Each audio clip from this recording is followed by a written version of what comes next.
What's up, guys? Chris Gonzalez here. This is our new gateway, NMI, that integrates with ClickFunnels. Just to recap, we're currently rebuilding our current website into ClickFunnels to help give us more functionality, more control when we want to adjust things, tweak things, pricing, different products, and creating additional sales funnels to accommodate or to complement our ads. It's the first time I'm in here, first time I'm seeing the portal, so I'm going to dive right in. Let me just minimize this, and we're going to go through some quick, simple steps, right? So this is your dashboard. You can really customize it how you want. You can go to reporting for transactions, reporting for subscriptions. You have your virtual terminal if you wanted to take payments live. If you wanted to add subscriptions, you wanted to batch upload, like you want to take this batch and upload it to, let's say, QuickBooks, you can. Your settings tab is right here in front of you, as well as up on the right here. But you also have a settings option right on the left. So three areas where you can click that into your settings. The other thing you'll find down here is your video tutorial. So if you click this, you'll basically find a video walking you through every step of the process, how to create a plan, how to create a subscription, how to add customers, how to run reports, whatever you're going to need, how to add users, whatever you're going to need will be right in here. I'm going to quickly walk you through a few. So first, I'm going to come over to the settings section, which I could have just hit on the bottom, right? And this will give you basically all your settings. So you have your account information, which is going to be your name, the company name, the address, as well as your banking information. So when you're processing payments after you batch, depending 24, 48 hours later, those funds are going to be deposited into your checking account. If I wanted to add users, I would simply come over to the user accounts where I can add and update or delete users. Okay, real simple. Shows you what permissions you can have. So when you go to add a user, you can customize that. Maybe you don't want to give certain permissions to certain people. Maybe you want to give more permissions to other. Depending on how your business is structured, what you want them to see, you can do that here. So simple, first name, last name, title, email address, and username, and then select the permissions, and then click create user. Now they'll have access to the system. I usually give like there's a person that helps me with my automation. There's a person that helps me. I have a web developer. They'll get access because if they have to come in here and adjust anything or help me with something, they have access. They could jump in and do what they have to do. I don't like sharing my username and password. You should not like doing that either. So give them access the access you want, and control it. Next thing we're going to do here is I'm just going to back up to the gateway options again, and I want to show you where you can find your security keys, your IP restrictions, and I could tell you, I came across this a couple of months ago where I had a certain IP address that was testing credit cards. It happens in e-commerce, it happens all the time, but if you find that and you're able to restrict the IP address, right? So it doesn't happen at least from that same location again. The other thing you have in here is you want to come into your country and currency configuration. I already did it, but this is where you would go in and you would select the United States, for me, USD, US dollar, and then save it, right? Click back to gateway options. You have a test mode where you can go through certain configurations, test them. So let's say this was already live. I had customers, I had subscriptions, and I had plans already set up. I don't really want to start testing things on my live site. I want to use the test mode site, right? And you'll find this with a lot of gateways. The other thing we can do is we can configure webhooks. If I wanted to move data from my website to here or vice versa, you're able to configure webhooks right into this section here. API configuration. So what information do you want to feed into your payment gateway? First name, last name, date of birth, address, email address, phone number. In my case, I also want the last four of the social, so I'll have a field for that. Report configuration. What type of reports do you want to look at? Do you want to see your lifetime value of your clients? Do you want to see how much came in today versus yesterday? Do you want to look, your month over month? Would you like to see quarter over quarter? Would you like to see what your lifetime value was quarter over quarter to see if you're, maybe you implemented some processes to improve customer experience? How are those processes working out? So some of the things that you could see along with reporting. Look and feel. If you wanted to upload your own logo so that you're not staring at the NMI, you're able to do that as well. So you come in here and you choose a file. You choose a logo. I don't have one handy, but let's see, mentor logo. Yeah, we'll do this one temporarily, right? So now I've uploaded a logo, and there you go. So I would go back to home, and now when I print reports and stuff, it's going to have my logo on it, as well as when I send receipts to my clients, right? Customer credit card is charged, they'll get email a receipt, it'll have that logo on there. Some other things that we would look at, other services, batch upload, fraud prevention, payer authentication, or if I wanted to export data to QuickBooks for accounting purposes.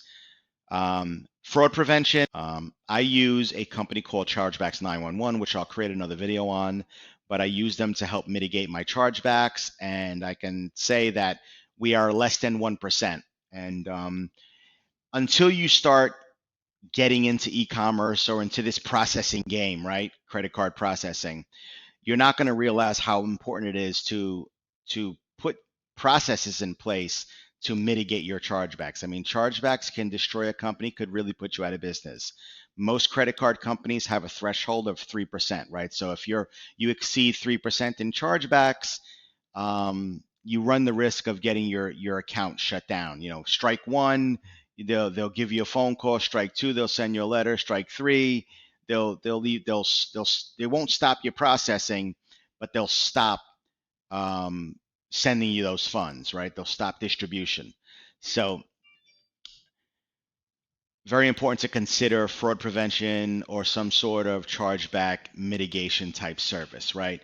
They also have a marketplace for apps. I'm not going to be connecting anything right now, but if you use electronic invoices or QuickBooks or iProcess or Customer Vault or fraud prevention, you'd be able to link those apps in here in this marketplace. Couple of important things, right? Before you can start collecting payments, you're going to have to come in here and add plans, right? Plans is what you're selling. So if you're, like in my case, I'm doing recurring billing for my services, so I've already created one plan, but I'll walk you through the steps of doing another. Simple. How much will you be charging each time? So let's say you were charging $99 per month. You would put $99 per month here. How often do you want to charge the customer? Charge the customer every 30 days or every 7 days or whatever your billing model is. You would put, or if you wanted to, let's say, charge them on a specific day, say, you know what, we're going to charge everyone on the 1st of the month or the 15th of the month, you would simply put that in here and select the day, and then of every 1 month, 2 months, 3 months, 4 months, 12 months, right? You could have maybe an annual subscription where you charge them once a year. You can do that here. So you'll add your plan name. I'll show you what that looks like, but it's like, for example, here, we'll jump in there really quick right now. So the list of my plans, I only have one right now. So my plan name is called Credit Rehab Service, and the plan ID is CRS69. CRS and the dollar amount 69. It helps me remember what's what. If I did a CRS 99 or I did a CRS discount or a CRS free, that's how I would label my plan IDs so we can quickly identify what's what. What you'll also find is this stuff's going to show up in your reporting. So you'll see how many people you have on this plan, and this plan. It'll be like a pie shape, and you can kind of get an idea. So let's say I was running 3 funnels, right? And I had a $69 plan, and I had a paid in full plan, and I had a discounted plan. I could kind of see where all my subscriptions are, like what they're paying, right? And I said the word subscription, and that's basically what recurring payment is. It's a subscription-based pricing model, right? They would subscribe to my service, and they agree to pay $69 a month until they cancel, until they're satisfied with the services. So list of subscriptions. I currently have no subscriptions in here right now. A subscription is I had a customer, they bought my services, now they have subscriptions. So don't get it confused with customers. You could still have customers in here. So you have a customer vault. If I was coming in here and I wanted to create an invoice for someone, I would have to sign up for the service, but I could actually send someone an invoice. So let's say I did coaching and I wanted to send out a monthly invoice to my clients. I would send them an invoice right from here. With the subscription model, you can also set up where you can have a receipt sent every single month after that payment is charged. So NMI Payment Gateway I'm currently using because it integrates with ClickFunnels. There are not many processors that do. Stripe is one of them. PayPal is one of them. Being in the space I'm in is high risk. Those two platforms do not support my type of processing. So I was using authorize.net with ChargeBee as my recurring billing solution. And because they don't have an integration with ClickFunnels, and I want to test this and I want to get this going, I opted to have my current processor create me an NMI account, which hopefully is going to integrate seamlessly, and we're going to be able to do what we want to do. And that's ultimately have more control of our product, what our services. So if I want to update pricing, I can. If I want to try test, if I want to A/B test my website or my ClickFunnel, right, which is essentially a website or a landing page, or I want to test different landing pages or different variations of that funnel, I'm able to do that and see what works best for my business. We're not doing bad. We're doing amazing. We actually are processing about $140,000 a month, and I still see opportunity there. You know, there are tons of people that need my service, and if I can figure out some different business models or billing models, maybe I can increase the revenue and increase our customer base. So I hope this video helps you. If you have any questions, comments, put them down below. Don't forget to hit the subscribe button. And I am signing off. Chris Gonzalez, you guys be great.